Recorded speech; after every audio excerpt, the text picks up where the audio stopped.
Share market में निवेश करने वाले ज्यादातर निवेशक डिविडेंड यील्ड देखकर शेयर चुनने की कोशिश करते हैं।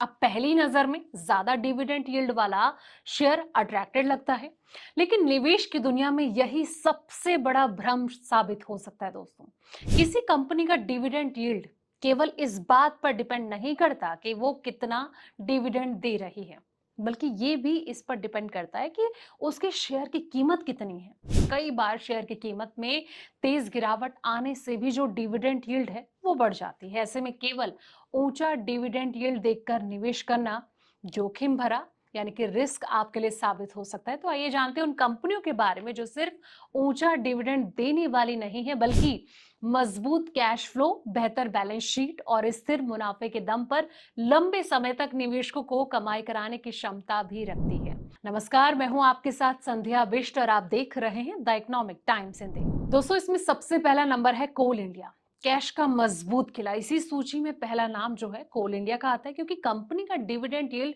6.2% है और पे आउट रेशियो करीब 47% है। यानी कि कंपनी अपनी कमाई का आधे से भी कम हिस्सा डिविडेंड के रूप में बांटती है और बाकी रकम कारोबार में बनाए रखती है। और सबसे बड़ी बात तो यह है कि कंपनी पर कोई कर्ज नहीं है, बल्कि उसके पास बड़ी मात्रा में कैश मौजूद है। हालांकि आने वाले सालों में कोयले की मांग और ऊर्जा क्षेत्र में बदलाव कंपनी के सामने चुनौती बन सकती है। अब अगला जो नंबर है वो है आईटीसी, मजबूत कैश फ्लो का सहारा। जी हाँ, दूसरे स्थान पर आईटीसी है। कंपनी का जो कारोबार है मजबूत कैश फ्लो पैदा करता है और सालों से लगातार डिविडेंड देती आ रही है और इसका डिविडेंड यील्ड 5.1% है, जबकि कंपनी लगभग कर्ज मुक्त है। हालांकि सिगरेट कारोबार पर बढ़ते नियामकीय दबाव और साथ ही सीमित जो ग्रोथ है वो भविष्य में चुनौती बन सकती है।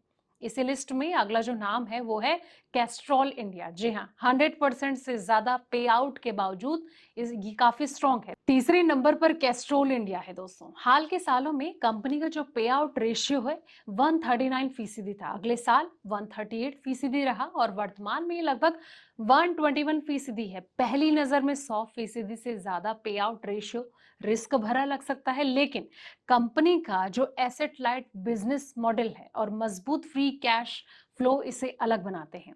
कंपनी जितना मुनाफा कमाती है उससे भी ज्यादा नकदी उत्पन्न करने में सक्षम है। हालांकि इलेक्ट्रिक व्हीकल्स की जो बढ़ती हिस्सेदारी है वो भविष्य में इसके पारंपरिक कारोबार को प्रभावित कर सकती है दोस्तों।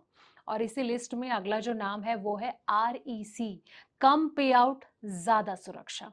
चौथे स्थान पर इसका नाम आता है और कंपनी का जो डिविडेंड यील्ड है करीब 5% है, लेकिन इसका जो पे आउट रेशियो है केवल 29.9% है। यानी कि कंपनी जो है अपने मुनाफे का बड़ा हिस्सा भविष्य की जरूरतों के लिए बचा कर रखती है। हालांकि कंपनी के मुनाफे पर सरकारी नीतियों और प्रस्तावित पीएफसी आरईसी मर्जर का इम्पैक्ट कर सकती है। अगला जो नाम है वो है इन्फोसिस। एआई चुनौती के बीच भी ये स्ट्रॉन्ग है। सूची में पांचवा जो नाम आता है वो है इन्फोसिस का और कंपनी का जो डिविडेंड यील्ड है करीब 4.7% है। कंपनी पूरी तरह कर्ज मुक्त है और मजबूत कैश फ्लो पैदा करती है। हालांकि एआई के बढ़ते इस्तेमाल से आईटी सर्विसेज सेक्टर के जो बिजनेस मॉडल हैं इस पर प्रेशर बनने की आशंका बनी हुई है और इसके बावजूद कंपनी की जो वित्तीय स्थिति है अभी भी मजबूत मानी जा रही है। लेकिन जब भी आप डिविडेंड देखकर स्टॉक में पैसा लगाने की सोचते हैं तो एक बार अपने फाइनेंशियल एडवाइजर से जरूर सलाह मशवरा करें। इस वीडियो को दिखाने का मकसद सिर्फ आपको इंफॉर्मेशन देना था दोस्तों, लेकिन जब भी आप ऐसे निवेश करें तो एक बार अपनी फाइनेंशियल एडवाइजर से जरूर सलाह मशवरा करें। फिलहाल इस रिपोर्ट में इतना ही। ऐसे पल पल की वीडियोस के लिए आप देखते रहें द इकोनॉमिक टाइम्स हिंदी।